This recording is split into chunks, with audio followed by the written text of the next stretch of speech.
and I was out one night, and I was in Vegas, and I seen Jacob before he went to jail. He already got arrested, but he hadn't got to jail yet, and I seen him. It was NBA All-Star Weekend, and I was flexing. I had my security, all this other shit, and I don't know what the hell got into me. I felt like I was a rapper or something. Get out of here. You Suge Knight him, yo?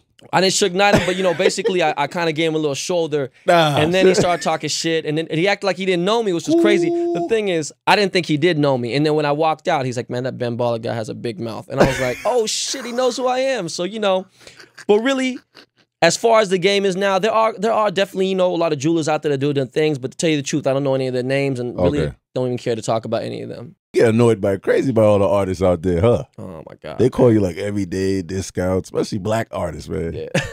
I know like fucking the ball players and they don't really like, you know, sports stars don't argue with prices. Hell no. This is the rappers, right? Shout out to Floyd Mayweather. Oh my God. They pay. Like you give them an invoice, pay. But rappers, yo, what up, cuz? No, literally, real talk, just like you said, sometimes I'll get like someone like I don't want to say the name. Let's say a rapper hit me up. He's like, yeah, okay, well, it's 20 G's. I need 60% up front. So basically, give me like 12, 15 G's, and I start on it. And then upon completion, you pay me the rest. And with the rapper, I know it sounds fucked up. It's like 60% of the time, I got to chase these clowns down. You know what I mean? Non-stop, right? But like Floyd, I'll tell Floyd Mayweather something. I'll be like, oh, you know, or Dwayne Wade. And it's like, oh, Floyd, he's like, hey, how much do I owe you, man? Yeah, you know, I'll be like, oh, shit, it's 25. And he's like, okay.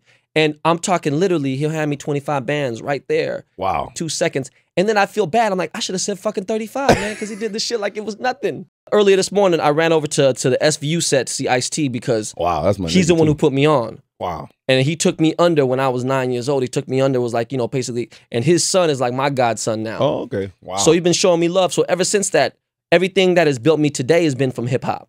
Wow. You know, even though I'm a jeweler and I'm dealing with different people, like I don't deal with a lot of rappers today, but I still would if they, you know, if they pay me, I'm doing of course, it. Man. But you know, my clients are range. You know, I've done pieces. I did almost all Michael Jackson's pieces before he passed away. Wow. You know, Dr. Phil's one of my biggest clients the last 4 years. Buys all his family different jewelry. Damn. A lot of crazy shit. You know, Dre ever had jewelry? You don't look like he wear jewelry. You know, Dre ain't mess around with like just a clean, simple watch. But like back even at Aftermath back in the day when we got our little chains.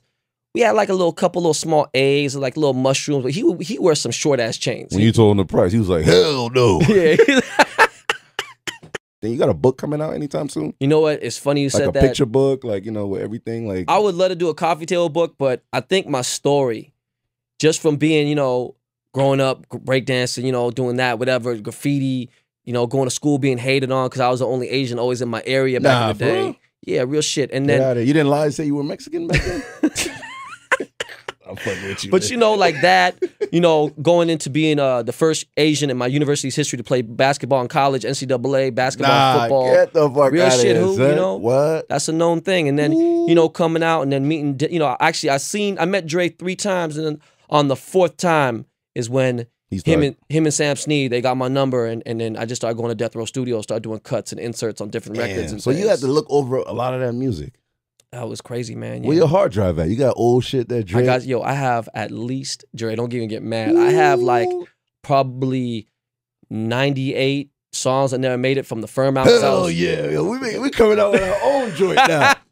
Yo, no, Detox is coming out, man. Yo, I got some crazy shit. We got a lot of things that didn't make it on King T's album because I was my artist on Aftermath. And then I got one of the craziest things I have to find because they're all on cassettes and DATs. Who the fuck got a DAT player? Wow. You know what I mean? And so we got the DAT, you know, the reference when Jay-Z rapping over Still Dre, the reference rap. Damn. And then, you know, there's just a lot of cool shit, you know, and then the beats that didn't make on the firm album, that Butter and Stu and Melman. He kidnapped Nas for a while. Oh my God. I can imagine.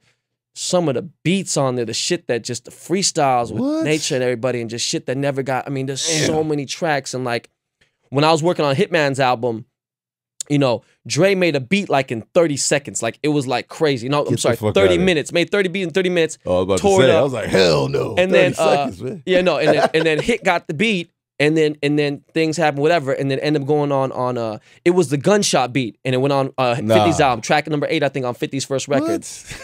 And, you know, it was just so many stories with Dre, you know, like just getting to, you know, like leaving a major label to go to a smaller label, But then he took everyone with him. We go to Vegas to go see Blackstreet, and he performing No Diggity, you know, and then just going this and that, and just. Man, I forgot about that shit too, man. Man, it's crazy, man. When did the Eminem come in to like really solidify 97, around 97 he came in, and I was like, no one even. It was such a weird thing. Like he kind of kept it sideways, and then you know, Dre don't have offices really. You know, Kier had a small little office down the way, but you know, and then when I left, Angelo came in, but you know, I was still working with Hit, and I was still a DJ, so. You know, Hitman was writing for 2001, and then you know, Eminem came in, and it was just a rap. It was a whole different thing. You know, he fucked everyone's brain up. He was, you know, dude. You know, Marshall's the illest dude. You know, forget about period. It, you know, it's not even forget. I mean, he's like on some idiot savant. You know, what's that dude, Stephen Fisher, the genius? So he's just like crazy. His brain is so far light years ahead of people, and I think everything just stopped from there. You know what I mean? I think he released the Truth Hurts album, but. You know, it was Eminem, and then obviously, you know, the G Unit shit that was crazy, you know, and all y'all shit and everything. But damn, man, you must have I gotta go to your hard drive and just rip that shit. What do you think about that? Like dudes that get their shit stolen, but it's fake, but they pay to get the fake back to avoid embarrassment. Isn't that crazy? Like when robbers rob something and they figure it's fake, but they got people that pay 2, 3, 4 G's just to get their piece back. I'll tell you this right now. Okay, so. Everyone knows my store is in South Central Los Angeles. Damn. I don't have my store in Beverly Hills. I'm a concierge. Shit. So it's not like Tom Cruise or Dr. Phil, my clients, are going to come to my store. I'm a concierge. I service them. Do you know what I mean? But it's worked out. I almost opened a store in Beverly Hills, but at that time, you know, Bush had fuck up the whole economy. And it was like, for me to drop $40,000, $50,000 a month on rent, it wasn't making sense because I was killing it for where we were. So we held off. We might still do that later. And the show now is like a big commercial, so it's been pumping us. Going back to South Central, you know, definitely, you know, I have my share. You know, we got to be neutral. You know what I mean? We got Crips, Bloods. We in Gangbang Central. You know what I mean? The capital of the earth. We got gangsters all over the place. Red ice, right? You know, like for real. You know, so you know when people get robbed, I'm not even gonna fucking lie to you. I'm gonna keep it 1,000. When people get robbed, nah, they don't bring it. They don't bring it to you. No, like, I'm saying within 30 minutes, I know who did it. Someone's gonna hit me up and be like, "Hey, you want to do something with this?" And I'm like, "No, I don't." You know, and to keep it 100% real, I helped Wayne indirectly get that Young Money chain back. Wow. When he got, you know what I'm saying? I made sure I was like, you know what, man, this is some bullshit. And I know originally how, what, you know, but it was like, we got it back. It was love, you know. My man Young Life jumped on the track. But they got to pay for that, though. Got to pay. But what they did was, Young Wayne gave a verse. He did a verse on dude's record. You hear this reef, man? That's so, crazy, you know, But now going back to what you're saying is true. Conflict jewelry. People come over and been blatantly been like, yo, I got this piece, bang. And I'm like, okay, number one, because I've been doing this a long time, I know if it was made in Houston, if it was made in New York, I can tell the way that, you know, it's styles of pave and everything. So I'm like, wow, this is a Houston piece. And I'm like, number one. Number two, this shit is fake and get it out of my face. Wow. Do you know what I mean? I don't want this. So, you know, there was a rapper out of Miami, and I won't say his name, but he got robbed in LA by some Crips. And when they had the diamond testers on them, the Crips, and so they tested it, and the shit was fake. Wow. And so they beat him up even more because it was fake. And then they gave him the piece, was like, fuck it. You know what I mean? The thing is, sometimes it could be off a little bit, depending. Nothing could beat a loop. You know what I mean? I just take it to a loop and sit there in a good light, you know, look at it. But I mean, most of the nights were beating diamond testers for a while. You know what I mean? And that was the shit for a minute, but then people got hip to that. So they have a motion night tester as well. It's all thermal. It's about the heat. A motion night tester? Hell yeah. Come on, B. I got time for that. Yeah, you ought to do that to some of your chains. I know. I'm about to do that earrings right now. here?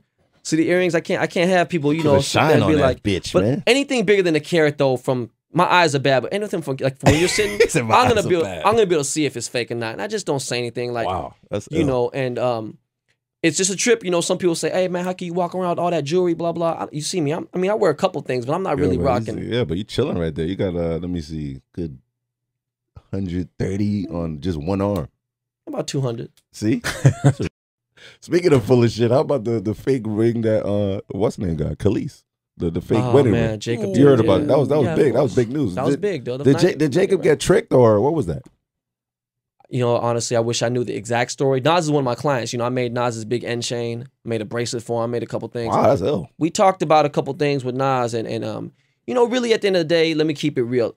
You know, part of why I do my show is that I want people to see my craft, what we do, what my team does, you know, the experiences I have with celebrities or tastemakers or someone of power that are on my show. But one thing I don't do is it's real bad business to speak derogatory of. I know rappers talk shit about other rappers, but it's really bad to talk about other jewelers. You know, at the end of the day, I want everyone to do good. There's a lot of money out there. You know, there's enough for everyone to eat. I've actually, you know, I have allies in the business. You know, I just keep it cool. A lot of people look up to me, whatever it may be. I just don't want to say anything negative. But for that story, that was like one of like 4 different, you know, definitely true stories. It wasn't like something like, you're not going to claim, you know, a fake wedding ring, engagement ring. Yeah.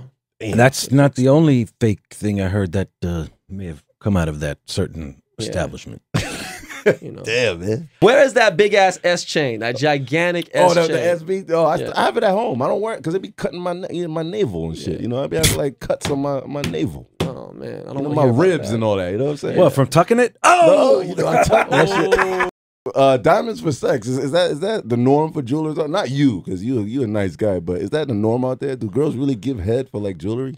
Oh, I would think they would do a lot more like than sex that. and all that shit in the back. I would think they would go all crazy for, you know. They had no wild shit like the chick was like, "Yo, I'll give you some head right now. Let me get this man." You know, I plead the fifth. No, I don't know. I'll be getting head all day, yeah.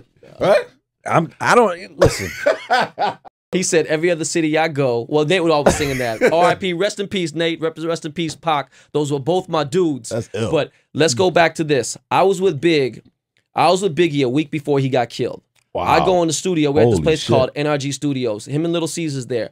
I'm trying to get him on the American Pimp soundtrack. We was doing the Aftermath was doing the American Pimp soundtrack. American Pimp. Gangster, so I go in there playing some tracks. We're sitting there, and there's a bitch in the studio with Caesar and Big, right? So Biggie's sitting there eating his mashed potatoes and shit, heavy breathing the whole 9. Wow. And I got to shout out, even though I got to shout out Sticky Fingers and 50. I mean 50, I know they don't like each other, but I got to say Sticky and Fredro Starr brought me to the studio. They knew him real well. So they introduced me to Big. Crazy. We chopped it up, exchanged numbers, the whole 9.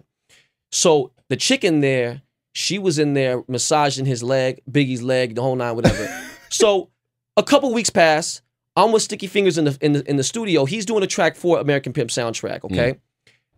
Biggie gets killed. We find out, you know, through you know, pagers and shit. So we get out of the studio, we run over there, blah, blah, whatever. A few days later, one of our groups that's on Aftermath, which is Sophia, Razkaz, and Exhibit, it was the Golden State Project. Wow. They come through the studio. The same bitch that was with Biggie Come on, man. was with Exhibit. And I'm like, oh, man. I was like, hold on, don't I know you? And she was like, nah, I swear to God. And it was funny because Big was like, yo, what you want, mama? You want some champagne? You want some food? I'm about to order some food. You know, and she was like, yeah, I want some this, garlic this, mash. Yeah. You know what I'm saying? And, you know, X was like, yo, let's go get some food. I'm like, oh, my God. So the same shit happened with girls in jewelry. I'll see a baller come through, you know, a street cat come through, spend like 15, 20 racks, buy his girl like a little $4,000 little like a small, mistress, like a little charm, a little sex slave, and right? I'll see that same girl, tennis bracelet, a sex toy. I'll see that same girl come by and sell the chain back to us, and then bring other dudes. So I'm not mad at them. That's their business. That's they a grown hustle folks. right there. That's grown folks. You know, I don't. Dumbass sports stars, man. I knew it.